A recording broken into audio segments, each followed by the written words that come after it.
Empieza noviembre y ya se oye el rumor de los caballos del miedo. Los muertos quieren salir de sus tumbas y eligen una noche para ellos. Su noche. Al fin y al cabo, las demás son nuestras.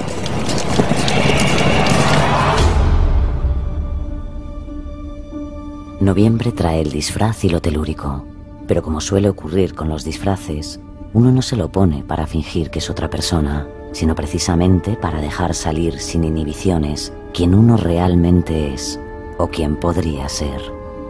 Es posible que uno de los momentos que más miedo dé en una vida es aquel en el que un día, de manera fugaz, justo al despertarte o al mirarte distraídamente en un espejo o sencillamente en una contestación o una reacción, no te reconozcas, como si de repente hubiese surgido lo que está por debajo, un universo entero prohibido para el ojo humano, porque es demasiado oscuro o quizás porque es demasiado real. ¿Te imaginas lo que sería vivir permanentemente en ese mundo? El caso real. El abogado Melvin Belli, acompañado por la policía, ha acudido hoy a un encuentro con el asesino conocido como Zodiac, pero después de 45 tensos minutos de espera, el criminal no ha aparecido. El desencadenante de la frustrada reunión ha sido la llamada que el propio Zodiac ha realizado esta mañana al talk show de Jim Dunbar, en la KGO. Se ha identificado como Sam y ha dicho estar interesado en hablar con Belli para solicitar su ayuda. A continuación, pueden escuchar un extracto de esa conversación.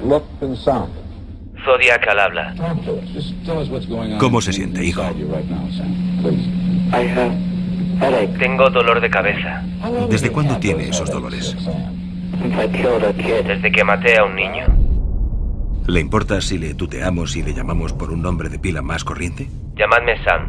Necesito atención médica. De acuerdo, Sam. ¿Qué tipo de atención? ¿Psicológica, quizá? No, nada de psicólogos. Solo estoy enfermo, tengo dolores de cabeza. Bien, creo que puedo ayudarte. Puedes estar tranquilo, solo tendrás que hablar conmigo. ¿Está ganando tiempo para localizar la llamada? ¿Cree que soy tonto? No, Sam. Nadie de aquí intenta atraparte. Puedes estar... Sam, soy Jim Dunbar, presentador de este espacio. Ante millones de personas, quiero decirte que nadie va a intentar localizar la llamada. Lo sentimos mucho si hemos dicho algo que te haya podido ofender. Localizar una llamada es algo complejo y no tiene efecto con las llamadas cortas. No hay nada que temer, Sam. Sam, si nos estás viendo a través del televisor, por favor, vuelve a llamarnos. El Dr. Belli solo quiere ayudarte. Una lástima. Parece que no vamos a poder restablecer la conexión. ¿Sam? ¿Eres tú? Si no mato, tengo fuertes dolores de cabeza. No quiero ir a la cámara de gas. Hace años que nadie va a la cámara de gas. ¿Quieres vivir, verdad? Sí, no quiero que me hagan daño. Nadie te va a hacer daño si hablas conmigo. Puedes estar tranquilo. Además, no creo que pidan la pena capital. Deberíamos asegurarnos y preguntar al fiscal del distrito. ¿Quieres que lo haga, Sam? ¡Ah! ¿Qué ha sido eso? Sam, ¿me escuchas? Sí. ¿Qué ha sido ese grito? Yo no he dicho nada. Era mi dolor de cabeza. Sam, aunque no lo veas, hay bondad en tu interior. ¿Por qué no dejas que te ayude? Estoy muy enfermo. Tengo fuertes dolores. Sam, ¿nos estás escuchando? Sam. Cabeza. Me va a explotar. Déjanos ayudarte. ¡Cállate! Necesitas atención médica urgente. Voy a matarlos. Me voy a cargar a todos esos niños. Adiós.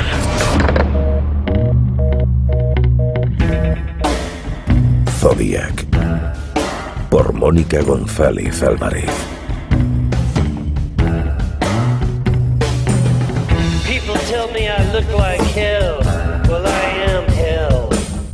I got a torture chamber orchestra and a delirium hotel. I got an hallucination rattlesnake to twist my skill through. You're my friend, but I'm gonna kill you.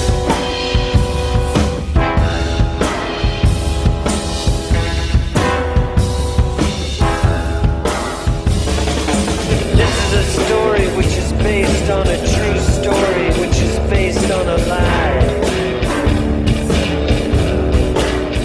Menuda entrevista. ¿Se imaginan escuchar en su televisor algo parecido? Nadie daba crédito a lo sucedido, ni siquiera la policía, que lo vivió con estupor. ¿Quién era el interlocutor que se hacía llamar Sam? Quizás se trataba del desconocido Zodiac, que ya había comenzado su cacería en diciembre de 1968. En aquel momento hay que decir que dicho asesino ya tenía en su haber 3 víctimas y si nadie se lo impedía añadiría más a su lista. Uno de los más aterradores, según mi punto de vista, tuvo como protagonista principal a Darlene Ferrin. La joven era una camarera de un restaurante italiano y últimamente se sentía observada. Fue un fin de semana cuando Darlene dio una fiesta en su casa para que el vecindario le ayudase a pintar las paredes, algo típicamente americano, por cierto. Esa peculiar celebración atrajo a un montón de personas, amigos, familiares, pero también a un desconocido. Dicho hombre inquietó muchísimo a la anfitriona. Era alto, corpulento, bien vestido, cabello rizado y con gafas. ¿De qué la conocía para parecer de ese modo? No dejaba de observarla sentado en una esquina y tampoco se relacionaba con nadie. Aquella actitud, digamos que tan inquisitiva, comenzó a poner más y más nerviosa a Darlene, hasta el punto de tenerla completamente aterrorizada. Nadie supo jamás la identidad de aquel misterioso invitado. Pero pasaron los días y tras este incidente ocurrió la tragedia. Llegó el 4 de julio de 1969. Aquella noche se celebraba Mis Fuegos Artificiales, donde además participaba su hermana Linda y quería, pues tener todo preparado para la ocasión. Sin embargo, un hombre la estaba buscando. Aquel desconocido al que tanto temía Darlene insistía en hablar con ella. Incluso una testigo aseguró haber visto a la joven hablando con un hombre corpulento en el aparcamiento del restaurante italiano donde trabajaba. Pasaron las horas, era casi medianoche, y una nueva llamada alertó a Darlene que esta vez sí pudo hablar con su interlocutor. La conversación fue muy breve, pero tan importante como para dejar a su hija con la niñera y salir en busca de su amigo Michael Magot. Necesitaba comprar fuegos artificiales. Esa fue la excusa que dio a la niñera. Sin embargo, minutos después de iniciar el camino, un vehículo comenzó a perseguirles a toda velocidad. Zodiac acababa de emprender una nueva cacería. Darlene Ferrin era joven, guapa, popular y casada. El 4 de julio de 1969 salió con su coche a buscar a Mike Magot. Detuvo el vehículo a escasos metros de su casa y tocó el claxon. A los pocos minutos, Mike subió al coche y Darlene reanudó la marcha. ¿Has venido sola? Claro que he venido sola. ¿Que esperabas un equipo de cheerleaders con pompones? ¿Y dónde te apetece llevarme? ¿A cualquier lugar tranquilo? Oye, no te asustes, pero creo que ese coche nos está siguiendo. ¿Qué dices? No será tu marido, ¿no? No es mi marido. ¿Seguro que nos sigue? Acelera y lo comprobamos. Darlene acelera y comprueban que el coche les persigue a gran velocidad. Hace varios giros bruscos para despistar a su perseguidor. Sin saberlo, se están dirigiendo al extrarradio, hacia un callejón sin salida. No gires por ahí. Sigue recto. Métete ahí, en ese aparcamiento. ¿Aún no sigue? Creo que lo hemos despistado. Apaga el motor y las luces. Mike, tengo miedo. ¿No es de lo que les ha pasado a esos chicos en el lago Germán? Tranquila. No nos va a pasar nada. Mierda. Viene un coche. No puede ser él, no puede. Tranquila. Darlene, mantén la calma. El coche se coloca a la derecha del de Darlene, en el lado del copiloto. Una silueta se dibuja en el interior del vehículo. No se mueve, solo les mira fijamente. Aquella figura alta y de cabeza grande le resulta familiar a Darlene. Tras unos segundos que parecen horas, el coche arranca y se marcha. Es culpa mía. Ese tío tiene que ser él. ¿Qué tío? ¿De qué hablas? En mi fiesta, antes de conocernos, vi a un hombre. No dejaba de mirarme. Pensé que vendría con alguien del barrio. Pero luego comprobé que nadie le conocía. Ok, tranquila. Ven aquí, estás temblando. Está aquí otra vez. Otro coche se dirige hacia el aparcamiento. Tranquila, no es el mismo coche. Creo que es la policía. En unos segundos está tras ellos cerrándoles el paso, utilizando una maniobra habitual de la policía. Alguien se baja del coche con una linterna en la mano y se dirige al lado del copiloto. Buenas noches, agente. Disculpe, agente, ¿podría bajar esa linterna? El estruendo del primer disparo deja a Mike sordo. Luego, 9 disparos más sacuden el interior del coche. 7 de ellos son para Darlene, 4 en los brazos y el resto en la espalda, el pulmón y el ventrículo derecho del corazón. Darlene se desploma sobre el volante. 2 disparos más sobre Darlene hacen que su cuerpo se sacude inerte sobre el volante. El asaltante se da media vuelta y se mete en su coche. Es ahí cuando Mike lo reconoce. Ya lo había visto antes, en la fiesta de Darlene, el hombre extraño que la miraba fijamente. ¿Cómo olvidarlo, si fue precisamente aquella tarde cuando conoció a Darlene Ferrin? Departamento de Policía de Vallejo. Quiero informar sobre un doble asesinato. Si recorren 1,5 kilómetros en dirección este por la avenida Parkway, encontrarán a 2 jóvenes. ¿Podría identificarse? Necesitamos una identificación para poder... Han sido abatidos con una Lager 9 milímetros. Los he matado yo. También maté a los chicos del año pasado en el lago Herman. Adiós. Los chicos del lago Herman a los que se refería el asesino Zodiac eran Betty Lou Jensen y David Faraday, de 17 y 16 años respectivamente. Los había acribillado a balazos la noche del 20 de diciembre de 1968. Por cierto, 7 meses antes del asesinato de Darlene. Betty y David fueron sus primeras víctimas. Y ante la falta de indicios para iniciar una investigación, la policía aparcó el caso. Pero, tras la llamada de Zodiac al Departamento de Policía de Vallejo, algo cambió. El asesino necesitaba que le hiciesen caso. Digamos que necesitaba notoriedad pública. Así que, ¿qué mejor forma que comunicarse con diversos medios, en este caso con periódicos locales, verdad? Para ello envió una primera carta al San Francisco Chronicle, al Vallejo Times y al San Francisco Examiner. Las hojas estaban escritas a rotulador, con faltas de ortografía y con una caligrafía pequeña, apretada, fría y, por cierto, en tono muy amenazante. Las notas que aportó el remitente eran cruciales, información que solo podían conocer los investigadores y el autor de los crímenes. Aparte de estos detalles, Zodiac quiso jugar a un juego. Que los periódicos descifrasen un criptograma que contenía 8 filas y 17 símbolos distintos. ¿Por qué? Porque allí se escondía su verdadera identidad. Al final de la misiva, esta iba firmada con la famosa mira de pistola, el símbolo de Zodiac en todos sus crímenes. El tiempo corría rápido y si no publicaban la solución del acertijo, Zodiac volvería a matar. Así lo vivió Robert Grainsmith, dibujante aquel año del San Francisco Chronicle. Nadie podía descifrarlo, ni la agencia de seguridad ni el FBI, nadie. Pero un profesor de secundaria de Salnas, en California, se sentó con su mujer durante un fin de semana y no pararon hasta conseguir el móvil de los crímenes del asesino. A pesar de resolver el enigma, Zodiac volvió a matar. Fue el 27 de septiembre y sus víctimas fueron de nuevo una pareja, Cecilia y Brian. Ella no sobrevivió al ataque, pero él salvó su vida, milagrosamente. Por ello logró relatar el suceso e incluso dar un retrato robot. Parecía que los investigadores estaban cada vez más cerca de pillarlo. Incluso Zodiac volvió a dejarles un mensaje cifrado en la puerta del coche de los jóvenes. Eran las fechas de los anteriores crímenes. Pero ¿por qué Zodiac se valía de estas misivas para comunicarse? Carlos Verbel, periodista y escritor especializado en investigación criminal, nos aclara por qué Zodiac lo hacía. Yo creo que Zodiac enviaba cartas a los medios de comunicación porque quería que se supiera que él era el que había llevado a cabo los asesinatos. Él tiene un precedente muy claro, que es Jack el Destripador, que también enviaba cartas. ¿Por qué? Pues porque se sentía por encima de todo. Se sentía superior completamente a la policía, se sentía superior a los medios de comunicación. También hay que decir una cosa, el periodo en el cual él actuó fue un periodo en el cual la tecnología de la policía no estaba desarrollada. No había ADN, las huellas pues se cogían así de esa forma, que decir, que tuvo todas las posibilidades para llevar a cabo los asesinatos que llevó a cabo y que no le cogieran.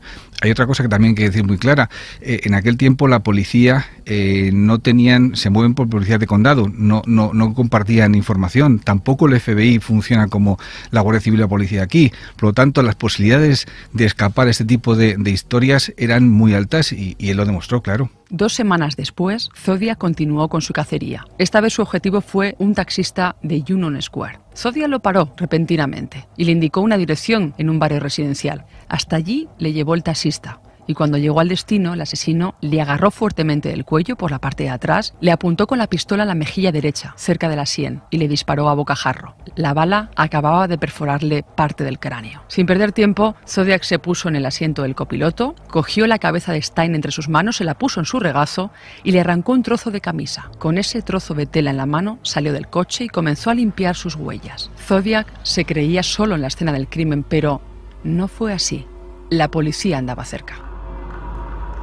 El despliegue policial fue rápido y explosivo. En cuestión de minutos, se acordonó y peinó la zona a las órdenes del detective David Toschi. Cuando Toschi entró en la cabina de teléfono para hablar con el comisario, Zodiac le observaba a poco más de 300 metros, fundido en la noche. No se ha llevado el dinero, pero le ha arrancado un trozo de la camisa. Una joven ha identificado al sospechoso como un varón de 30 años, corpulento y con chupa de cuero. Si hubiera querido, Zodiac podría haber estado lejos de allí. pero prefería ver a Toschi y a sus hombres, iluminados por centelleantes luces rojas y azules, buscando un clavo ardiendo al que agarrarse. El testigo asegura que el sospechoso era negro. Seguimos buscando, pero esta niebla no nos lo pone fácil. Le mantengo informado. Buenas noches, comisario. Cansado del espectáculo, Zodiac guarda el trozo de camisa ensangrentado en su chaqueta y reemprende la marcha. Allí ya no hay nada más que ver. Localizado posible sospechoso en Washington con Laurel. Corto. Entendido. Proceda a identificación. No dude en usar la fuerza si es necesario. Corto y cambio. Zodiac se siente tan confiado que no se da cuenta de que un coche patrulla lo está siguiendo. Los agentes estacionan a sus espaldas, a poco más de 15 metros, pero no abandonan el vehículo. Cuando se dirigen a él, lo cogen con la guardia baja. Buenas noches. Hola, ¿me escucha? Ah, hola. ¿Qué hace a estas horas en la calle? Voy de camino a casa. Baja la radio, Tom, no entiendo lo que dice. ¿Dónde dice que va? No, iba a coger un taxi para ir a casa. Ya, ¿y de dónde viene? Del médico. ¿A estas horas? Sí, de urgencias. No me encuentro bien. Zodiac sabía que su voz la habían oído millones de personas cuando llamó al talk show de Jim Dunbar. No podía exponerse de aquella manera delante de la policía. Acérquese unos metros para que lo podamos ver. ¿Es necesario? Lo es, muévase, vamos. De acuerdo. Avanza lentamente hacia el coche de policía. Mete su mano en el bolsillo. Siente el frío acero de su pistola y cómo su corazón se acelera. ¡Deténgase! ¿Qué es ese bulto de su bolsillo izquierdo? No es nada. Sáquelo y no haga ninguna tontería. No creo que sea una amenaza. Póngalo a la vista despacio. Es solo un trapo sucio. Si los agentes se hubieran acercado a él, habrían visto cómo aquel hombre llevaba la ropa teñida de sangre. Pero en mitad de la noche y a aquella distancia, hasta un trozo de camisa empapada en sangre se convierte en un simple trapo sucio. El agente le enfoca la cara y niega con la cabeza. Este tío no es negro. Arranca. Disculpe las molestias, caballero. Váyase a casa. Con ese catarro lo mejor que puede hacer es estar lejos de las calles. Sí, eso mismo haré. Gracias, agentes. Cuando los agentes se marchan, a Zodiac se le dibuja una sonrisa.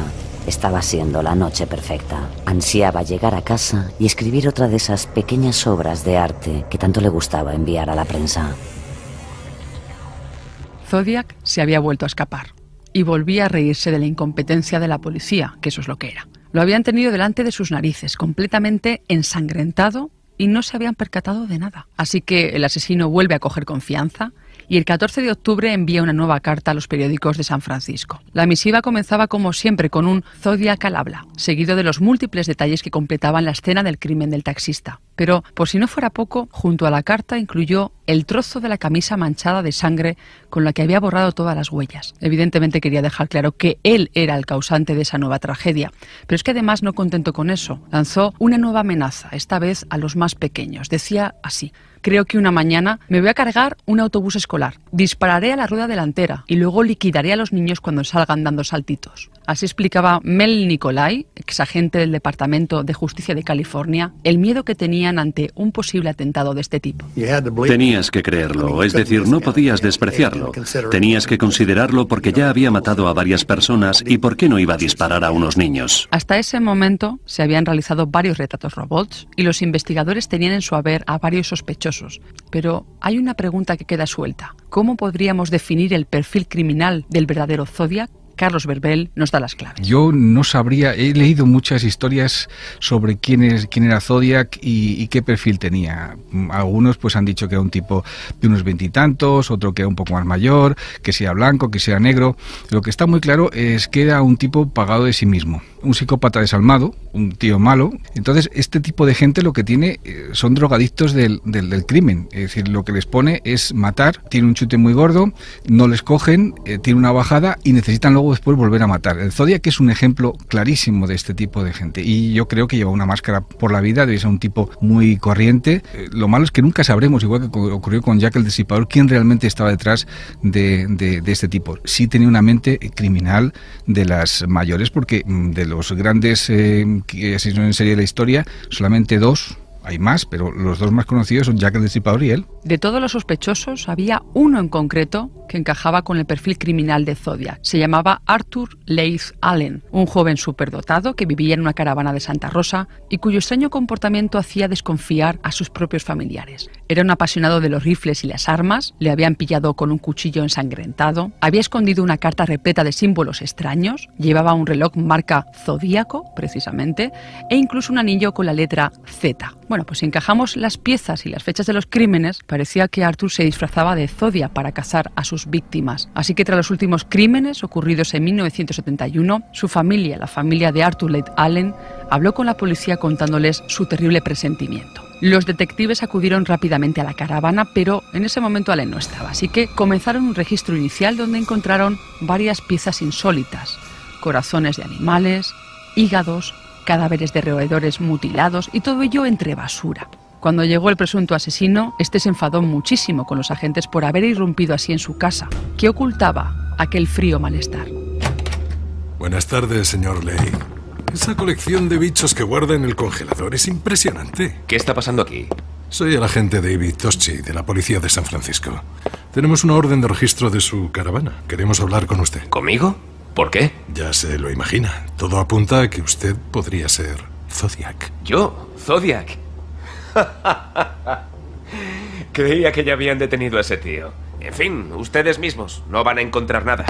Los agentes registran la caravana centímetro a centímetro, mientras David Toschi observa a Arthur Leigh.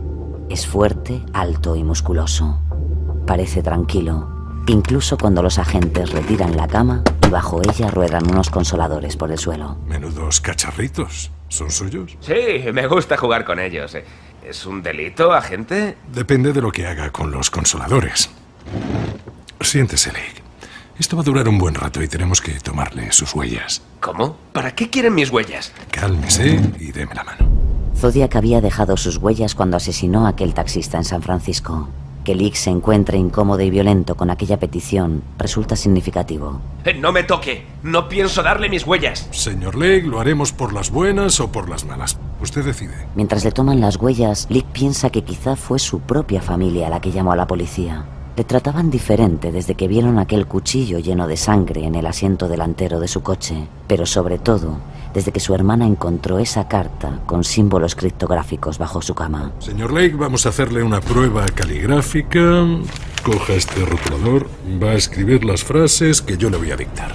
¿Entendido? Escriba. Hasta ahora he matado a 5 personas.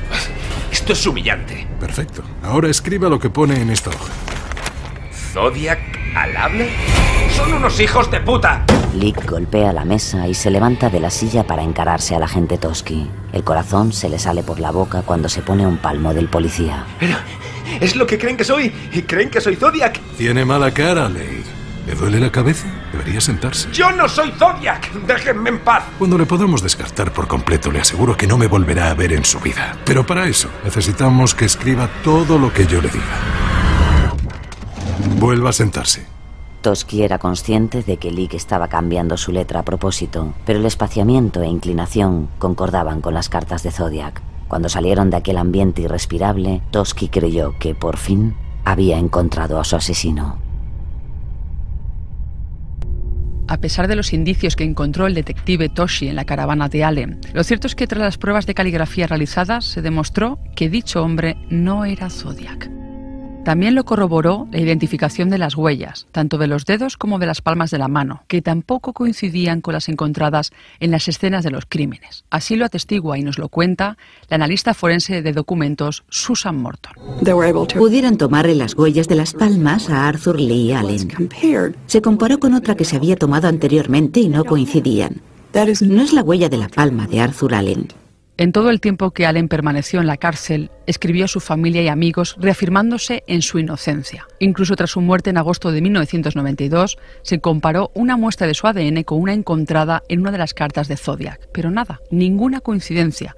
Aquel hombre que había pasado todos esos años encarcelado, ¿realmente era inocente? Parece que no hay una respuesta clara, la verdad, porque entre las lagunas de la investigación nos encontramos que desde junio del 71 hasta enero del 74, las cartas de Zodiac se interrumpen de forma misteriosa. Y curiosamente, estas fechas coinciden con el registro e interrogatorio de la caravana de Allen. Aunque bueno, hay que decir que en esa época También vuelven los homicidios, más concretamente en el año 72, pero esta vez estuvieron vinculados a jóvenes autoestopistas en Santa Rosa. Aquí Zodiac jamás reivindicó dichos crímenes, así que ¿podría haber sido Allen su autor? El experto en investigación criminal Carlos Berbel nos explica su teoría al respecto. Allen podía ser el tonto útil o pudo haber sido Zodiac. La verdad es que la policía no tuvo suficientes pruebas para incriminarle. Recordemos que fue una llamada que le incriminó. También le encontraron una máquina de escribir que al parecer tenía en relación con las cartas que habían recibido en la policía y que no todas eran a máquina, es decir, muchas eran a mano. Pero no hubo prueba, no hubo forma de demostrar que este tipo fuera el asesino. De hecho, cuando ya se desarrolló a partir del 85 en las pruebas de ADN, el verdadero Zodiac mandaba sus cartas y se supone que les ponía saliva y las cerraba. Eso fue sometido a prueba de ADN y luego se comparó, porque él murió, me parece, en el 92, con 58 años, y se llegó a la certeza de que no era el ADN de Zodiac. Por lo tanto, no eran la misma persona. De todas formas, hemos visto muchas películas. La mente, cuando se aplica en plan malo, puede darle 25.000 vueltas y no se puede descartar tampoco de que Allen fuera el verdadero Zodiac. Cada año que pasa salen nuevas hipótesis acerca de la identidad de uno de los asesinos en serie más importantes del siglo XX. Una de las últimas nos lleva hasta Gary Stewart, en cuyo libro, titulado The Most Dangerous Animal of All, asegura ser el hijo del asesino del Zodíaco. El nombre del criminal sería Earl Van Best Jr. y su aspecto se correspondería perfectamente con el del retrato robot de Zodiac tras el crimen del taxista. Además, Gary asegura que su padre tenía la misma cicatriz en sus huellas dactilares que las del asesino y que ambos firmaban del mismo modo. Sin embargo, se trata de una teoría más de una larga lista. Así que, ¿estaríamos, por tanto, ante el crimen perfecto? Bueno, pues con los datos sobre la mesa podemos decir que sí, hasta el momento sí que lo es, porque a pesar de las pruebas y los indicios recabados, jamás se ha demostrado quién o quiénes son los verdaderos culpables. En el año 2004, la policía de San Francisco cerró la investigación por falta de pruebas y sospechosos, pero la presión popular hizo que el caso se reabriera en 2007. Algunos policías e investigadores sostienen que el asesino sigue con vida, que reside en el estado de California y que tiene más de 90 años. El hecho es que a día de hoy, Zodiac sigue siendo un asesino fantasma. Lately I'm not feeling like myself. When I look into the glass, I see someone else. I hardly recognize this face I wear. When I stare into her eyes, I see no one there. Lately I'm not feeling like myself.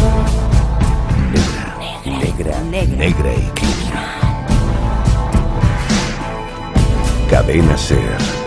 Lately I